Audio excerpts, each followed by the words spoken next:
Bon, on continue. Alors, aujourd'hui, on va voir le TP3 qui parle des entités et des formulaires dans Symfony. Alors, le TP3, vous l'avez. Alors, ici, on se propose de créer une application de gestion de produits. Première question. Donc, on va parler ici de la création, bien sûr, ce qu'on appelle des entités.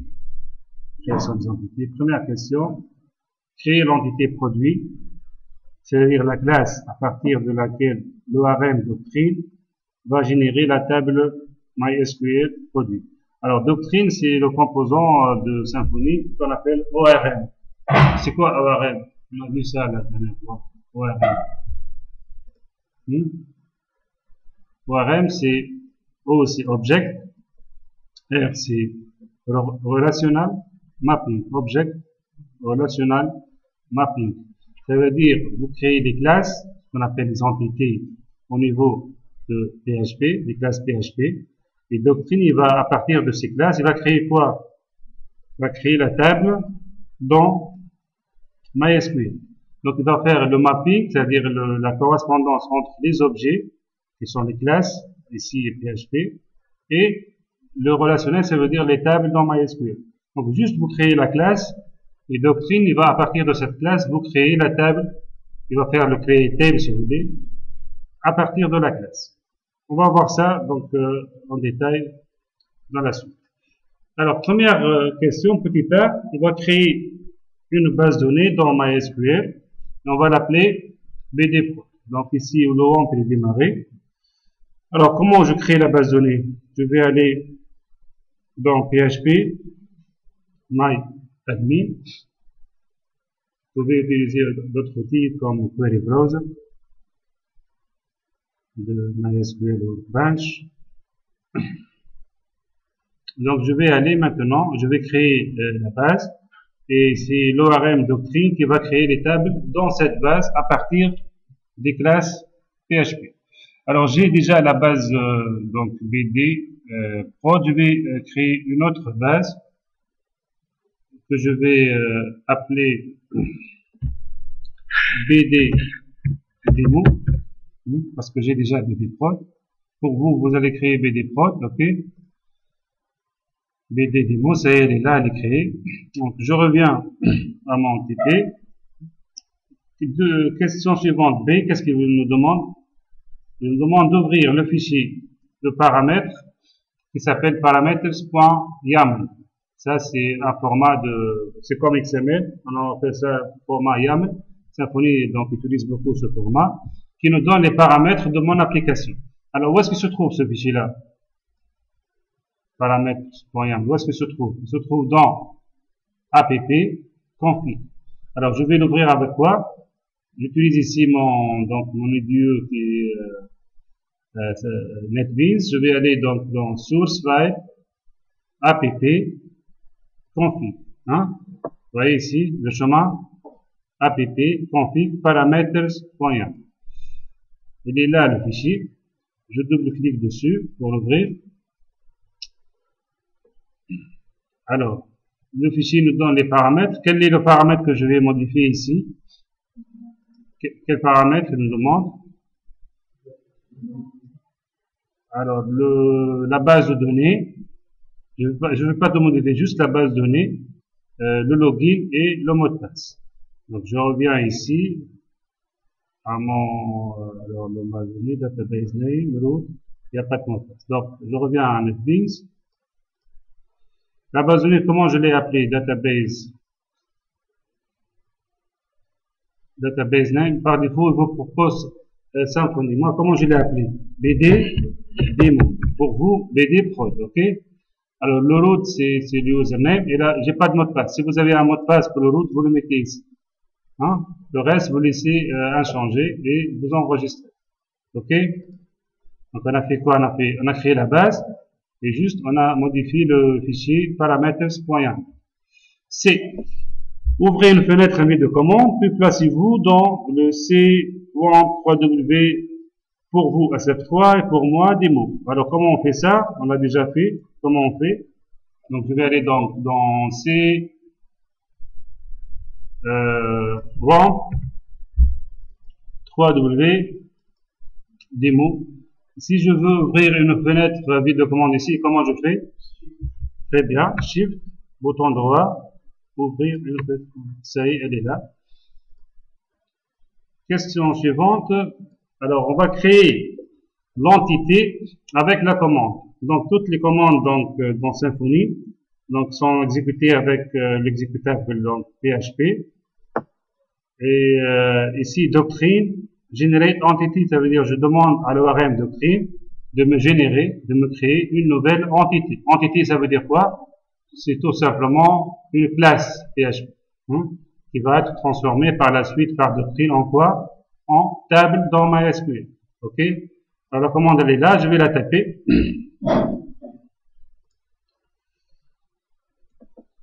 Alors, je vais la taper. Donc PHP bin. Vous l'avez fait tout à l'heure,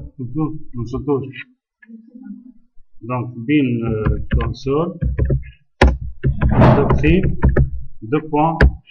generate entity.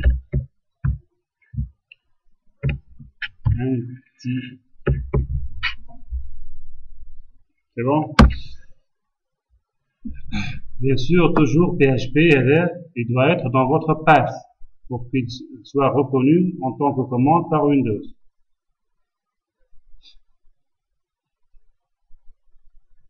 Je ne sais pas pourquoi ça dure assez longtemps. Hein?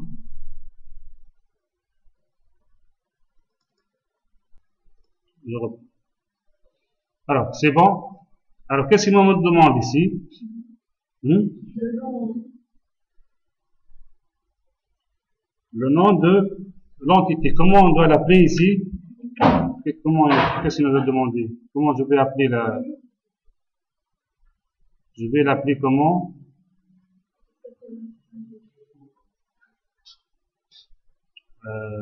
Normalement, il faut l'appeler dans catalogue bundle entité.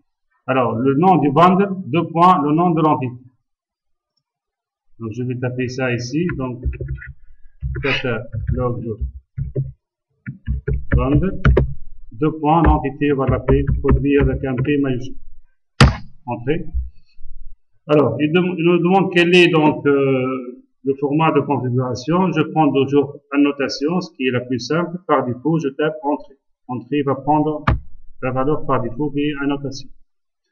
Maintenant, il va me demander quoi? Les champs de mon entité. Alors, mon entité va prendre, donc je vais donner deux champs, le nom et le prix. L'ID, c'est Doctrine qui va le mettre tout seul. Hein. Donc le nom, le champ nom du produit, nom, entrée. Alors là, il me demande quel est le type de mon champ. Alors le nom, ça doit être, par défaut, je vous propose string, chaîne de caractères, je tape entrée, je peux écrire string. Alors la taille, je peux garder 255, je vais mettre seulement 50 par exemple, entrée. Est-ce que is nullable, c'est-à-dire il peut être nul, oui ou non? Je vais la garder par défaut, false, ça veut dire peut être nul. Peut être unique, false, unique sans répétition. Ça, vous connaissez ça dans la matière base de données. Un autre champ, le deuxième champ, c'est quoi? Je reviens toujours à mon capture écran. Hein. Vous l'avez ici, prix, le prix du produit. Donc ça va pas être string, ça va être décimal, le type donc réel, c'est le décimal. La précision, je garde par défaut, entrée.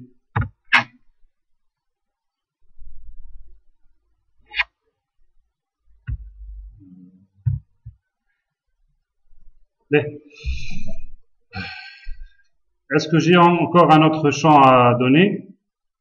Je crois que ça y est. Hein. Si je veux terminer, qu'est-ce que je fais? Je tape entrée pour terminer la création des champs. Donc ici, entrée, ça y est, everything is okay, now get to. Alors, pour vérifier que j'ai bien créé l'entité, où est-ce que je vais aller? Je vais faire la question. Je suis toujours le TP pour ne pas perdre donc le fil. Vérifier la création du fichier produit.php, la classe, dans le dossier src catalogue bundle entity. Donc je reviens à mon NetBeans. Je vais aller donc dans SRC, catalogue, bundle. Vous voyez, il a créé un nouveau dossier. Il n'y avait que contrôleur et ressources. Le nouveau dossier s'appelle Entity. Et dans Entity, il va créer les classes des entités. Ici, c'est ma classe produit. C'est une classe PHP. OK. Alors, cette classe-là, ça, c'est le nom de la classe. Qu'est-ce qu'il y a comme attribut de la classe? ID, ça, il est ajouté toujours par Doctrine. Il y a le nom que j'ai créé, le nom, le prix. Et vous avez ce qu'on appelle les getters et les setters. Hein? Ça, les getters, c'est pourquoi? Parce que les attributs, private, privé, donc il faut des getters et des setters. Et ça, les slash double étoile, ça se termine par étoile, slash. Vous connaissez ça? On a vu déjà cette annotation. Où est-ce qu'on a vu cette annotation? On appelle ça une annotation. Où est-ce qu'on l'a vu? Commence par slash double étoile, se termine par étoile slash. C'est toi? Rappelez-vous quand on a créé un controller, c'est toi, pour les routes. C'est-à-dire, lorsque j'ai cette route, j'exécute cette fonction. On appelle ça une annotation. On utilise ici la même annotation, mais là, c'est pas pour les routes, c'est pour l'ORM. ORM. C'est quoi l'ORM? Object Relational Mapping. Comment il s'appelle l'ORM de Symfony? Comment il s'appelle? Doctrine. Donc, Doctrine, on y parle, on fait des annotations pour Doctrine. Par exemple, parmi les annotations, je commence par là. Ici, je lui dis table name produit. Ça veut dire quoi? Ça veut dire cette classe, les objets de cette classe, ils vont être enregistrés dans la base de données qui s'appelle BDDemo sous forme d'une table qui s'appelle produit. Si je veux par exemple appeler la table T underscore produit, je change ça. Donc la table va être appelée comment ici? T produit. Mais sinon, par défaut, la table aura le même nom que l'entité, que la classe, qui est ici produit. Il y a d'autres annotations pour les colonnes, le type de colonne, plein de choses. Hein. Donc on va aller tout doucement. Maintenant, je vais garder tout par défaut. J'ai juste créé l'entité qui est la classe PHP avec Doctrine et je continue. Alors maintenant, je vais demander à Doctrine, qui est la question ici F, de générer la table à partir de quoi? À partir de l'entité produit. Ok. Maintenant, il n'y a pas de table, hein. Il n'y a que la classe. Si je reviens donc à ma base de données, elle est où ma base de données? Elle est là, BD-Demo. Est-ce que j'ai des tables dans BD-Demo? Il n'y a pas de table. Alors maintenant, je demande à Doctrine de créer la table à partir de la classe de l'entité produit. Comment faire ça? C'est-à-dire, je vais taper cette commande qui est Doctrine .schema create. Schema, c'est-à-dire schéma créé. Donc, ça veut dire quoi, schéma? Je vais créer la table dans la base qui correspond à la classe produit. Alors, comment faire ça? J'écris ici la commande. Je vais lancer un CLS. T'as quoi, CLS, bien sûr? C'est c'est clear, c'est pour effacer l'écran. Alors, la commande est PHP, toujours bin, le dossier où se trouve la console, et Doctrine, schéma, créer. Donc, qu'est-ce qu'il va faire, Doctrine? Il va aller dans ma classe PHP, il va voir quels sont les attributs de cette classe. Elle est où? ID, nom, prix. Il va lancer un create table dans la base de données quoi? Dans quelle base de données? Comment il va savoir, Doctrine, la base de données, le nom de la base de données? Où est-ce qu'il va aller voir pour savoir quelle est la base de données? Eh oui, dans le fichier, très bien, paramètres.yaml. Il va voir la base de données, il va aller dans cette base de données, il va créer la table. Alors, on va vérifier ça. On va aller dans ma base de données. Je vais lancer un refresh. Alors, si tout va bien, je dois trouver donc BD démo. Voilà. Vous voyez ici, la table produit. Il a créé la table produit. Si je veux voir un peu la structure de cette table, vous voyez ID, ça c'est l'attribut ID. Nom, ça c'est l'attribut auto-increment, ça c'est fait par doctrine, le nom et le prix. Donc il m'a créé une table qui correspond à ma classe produit. Ok? Ça va jusque-là? Hein? C'est bon. Ben, on continue. Deuxième question. On va aller maintenant dans le contrôleur. On va créer un nouveau contrôleur qui s'appelle produit contrôle. Dans le dossier, bien sûr, catalogue bundle control. Il nous dit qu'on peut faire un copier-coller de default control. Il va créer une méthode qui s'appelle ici add produit, qui a deux paramètres, le nom et le prix, qui permet d'ajouter un nouveau produit à la base de données. Donc je vais aller donc dans NetBeans. Je suis dans mon catalogue bundle. Je vais aller où? Dans control. Je vais faire un copier-coller pour faire mieux, pour faire plus vite. Donc, il y a copy, paste et CTRL V. Je vais renommer ce contrôle. Comment je vais l'appeler? Donc là, comment il me demande de l'appeler? Produit contrôle. C'est ça? Je vais le vérifier sur mon PDF. Produit, P majuscule, et c'est ma produit contrôle. Et dans produit contrôle, qu'est-ce que je vais faire? Je vais créer donc une méthode qui s'appelle add produit. Alors, est-ce que je peux faire un copier-coller ici? C'est bizarre, mon PDF, il me donne pas vraiment pour faire un copier-coller. Je vais ouvrir le même fichier en format Word pour faire ce fameux copier-coller. Sinon, on va passer beaucoup de temps à taper les commandes, le code. Donc, TP3. OK. Alors, on fait tout ça. Alors là, ma méthode. Je prends donc ça, tout ça. Je prends, ça c'est quoi ça? On appelle ça comment? Slash double étoile, une annotation. C'est écrit au tableau pour annotation. Ça, c'est pour la route. Ça veut dire, je lui dis, lorsque je fais un copier-coller, puis je vais expliquer. Je fais un CTRL-C, je vais aller dans mon produit contrôle. Alors, tout ça, je vais l'enlever. J'ai fait un copier-coller à partir de quoi? À partir de default control, c'est ça? Je suis dans produit contrôle. Je fais un coller. Donc, je lui dis, lorsque vous avez l'URL add produit, et ça, nom et prix, comment on appelle ça? Des paramètres. Hein? Ce sont les attributs de la classe. Ces paramètres-là, ils vont être passés sous forme à partir de l'URL, ils vont passer à qui? À la fonction qui s'appelle add produit action. Je vous rappelle que toutes les fonctions de contrôleur doivent se terminer par le mot action. J'ai deux paramètres, le nom et le prix. OK? Alors, ici, P reçoit un new produit. C'est quoi cette ligne?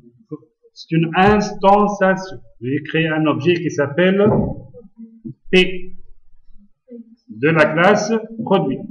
Mais, alors, le set nom, les setters elegans P, point set nom, ça veut dire je vais attribuer le nom qui est $nom, qui est le paramètre de cette fonction, qui a été pris ici, de l'URL, je vais l'affecter au nom. La même chose avec le prix. Donc j'ai créé un objet vide, je l'ai rempli avec le nom et le prix qui ont été pris à partir de l'URL. Par la suite, ça c'est une syntaxe qu'il faut l'apprendre. Alors, je fais this, c'est quoi this? This, c'est-à-dire, this c'est la classe. En Java, this, maintenant je parle de cette classe-là. Comment s'appelle cette classe? Ça s'appelle default control. Point. La flèche get doctrine. Get doctrine, c'est une méthode qui appartient à quelle classe ici? La classe default control hérite, extends, hérite de quoi? Le contrôleur. Donc je peux utiliser toutes les méthodes, les fonctions de la classe control. Il y a une fonction qui s'appelle ici get doctrine, donc on va utiliser doctrine, get manager. Ça veut dire EM, ça, on appelle ça, EM, c'est entity manager. De qui? De doctrine. Et par la suite, ça c'est une syntaxe on va faire des copier-coller toujours, mais il faut juste, on va s'habituer. Alors, pour ajouter le produit P à la base de données, j'utilise la méthode qui s'appelle persist. Et pour l'enregistrer, une fois pour toutes, on va faire un flash pour enregistrer le cache, si vous voulez, dans la base de données. Donc, pour ajouter un objet, on ne fait pas l'SQL que je t'arrête. Insert into produit values et vous mettez 50, 30, tous les champs avec les codes, la concaténation et tout ça. Avec doctrine, vous faites juste persist et vous donnez l'objet. Alors, qu'est-ce qu'il va faire, doctrine?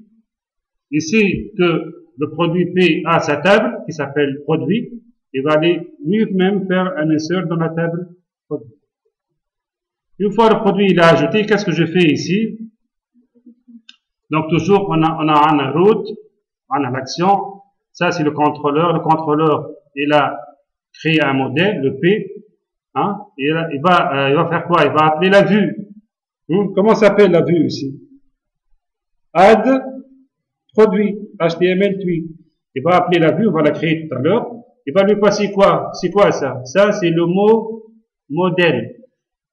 Contrôleur, ça, c'est la vue modèle. Rappelez-vous, on travaille en MVC. Alors, c'est quoi le modèle?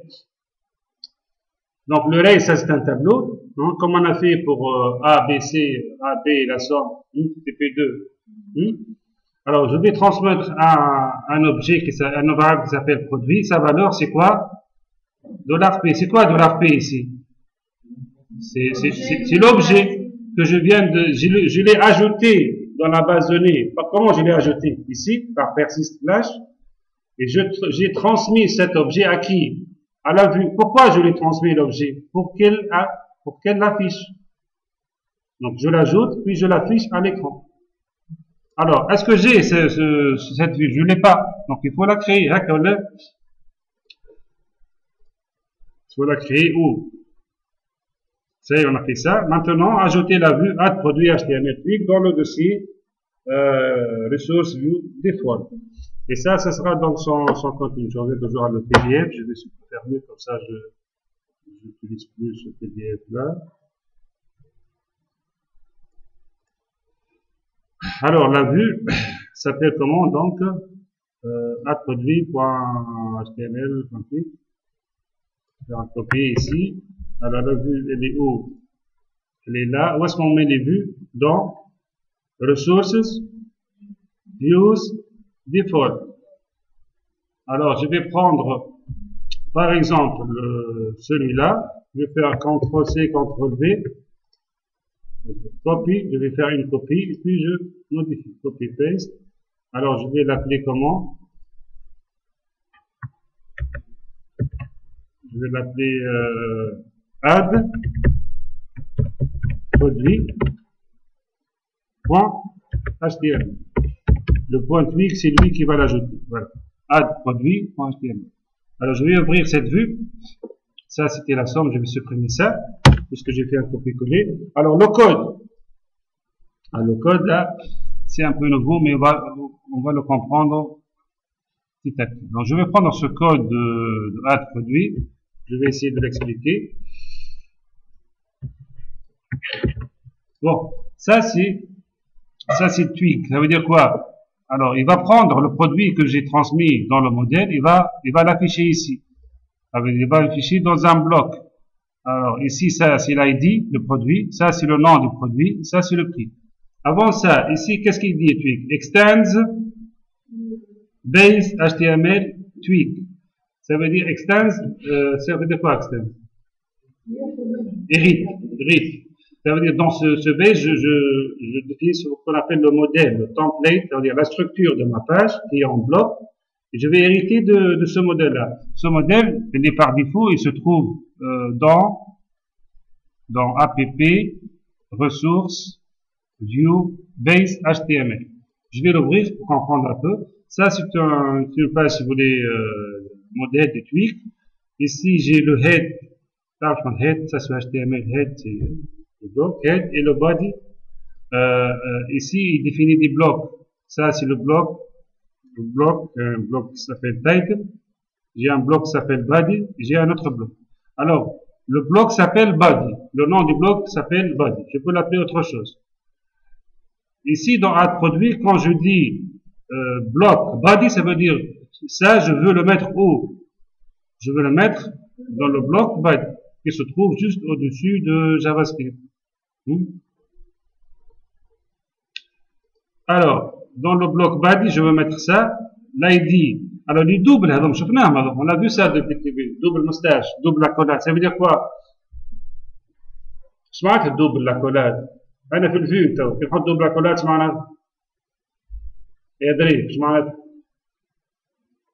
بيت استعملناها لا سوم دو ا اي بي اي سو ولا عملنا هلو نيم تذكروها؟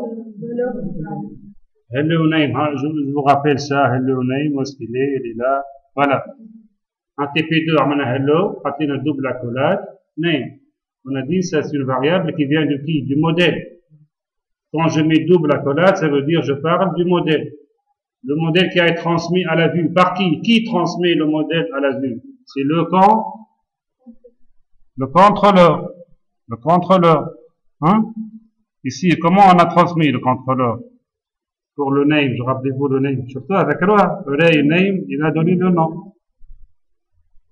Par la même, donc par analogie, le produit ici, le produit contrôleur, qu'est-ce qu'il a transmis? Ça c'est le modèle. Comment il s'appelle la variable? Produit. Il y a un objet de type produit. Elle a été transmise par le contrôleur à qui? À la vue. Je reviens à la vue ici. Donc, pour afficher l'ID, je fais produit.id. Et si Symfony, il va appeler la méthode quoi? Get ou la set? Get. Il va appeler la méthode get de qui? De la classe produit. Donc, il va afficher ici l'ID, le nom et le prix. Est-ce que j'en peux tester? Hein, parce qu'on va s'arrêter pour la pause. Bien sûr, la pause c'est sacré, il ne faut pas dépasser la pause. Donc, je reviens. Testez votre travail. On va tester notre travail. Je vais prendre ça, copier. Je vais aller dans mon navigateur, coller. Alors ici c'est SF3, c'est des mots. Je vais taper entrée. Alors l'URL add produit PC 2300. Ça veut dire quoi? Je vais ajouter un produit. Le nom c'est PC et 2300 c'est le prix. Ici il me dit quoi? No route. Ça, c'est une erreur fréquente. No route found. Ça veut dire, il n'a pas trouvé cette route-là. Il faut faire attention que j'ai bien écrit cette route avec des majuscules, minuscules, etc. Je reviens donc à où est-ce que je vais devoir revenir ici? Où est-ce que je définis le route? Dans quelques fichiers?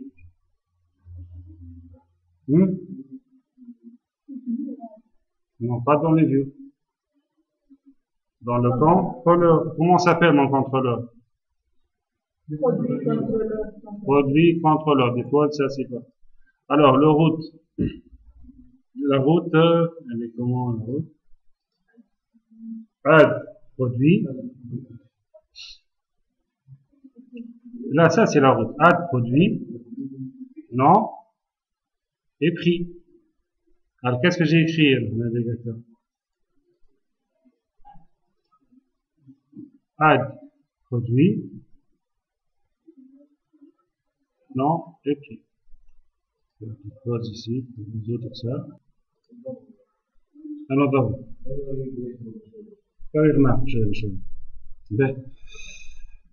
alors, on a copié-collé, laisse-moi produit contrôle, donc, qu'est-ce qu'il faut faire ici? Bien sûr, il faut changer le nom de la classe. On va la renommer, on va l'appeler comment? Controller, l'anglais, je contrôler. Controller, produit contrôle. Hein? Ça, c'est la première chose à faire. Il y a une deuxième chose. Ça, on appelle ça add produit. Ici, on l'appelle avec un P minuscule. Je vais changer ça en P majuscule, comme le nom de fichier. Ou je renomme ça, je peux faire les deux choses. Comment? Alors, je vais maintenant tester. Il y a encore un petit truc à faire. Ici, produit. Donc, ici, produit, il faut faire le use. Le use pour qu'il reconnaisse cette classe-là. Faire un use ici. Vous l'avez déjà ici. Ça, je prends le use. Je l'ai enlevé pour l'enregistrer dans la vidéo. باش المرة الجاية كي واحد يتفرج في فيديو انتم ولا ناس اخرين يتفرجوا ما يلقاوش مشاكل. Donc je remets mon use ici, comme ça elle va reconnaître la classe. Ben, je vais tester maintenant. Vous voyez, je l'ai déjà testé moi. Bon, je vais tester un autre PC. Par exemple, tablette. Combien ça coûte une tablette? 480. Entrée. Vous voyez qu'est-ce qu'elle a fait? Elle m'affiche ici les tablettes, le prix, etc. Et est-ce qu'elle a enregistré, est-ce qu'elle a ajouté ce produit à la base de données? Comment on vérifie? Je peux aller à la base de données, afficher. Vous voyez ici, ça je l'ai ajouté tout à l'heure. Maintenant j'ai ajouté tablette. Je peux ajouter un troisième produit, par exemple une imprimante qui coûte 200 dinars. Entrée. Ok. Ok. Ben, alors je vais faire combien? Je vais faire une pause. Vous allez faire tout seul ça, tout ça.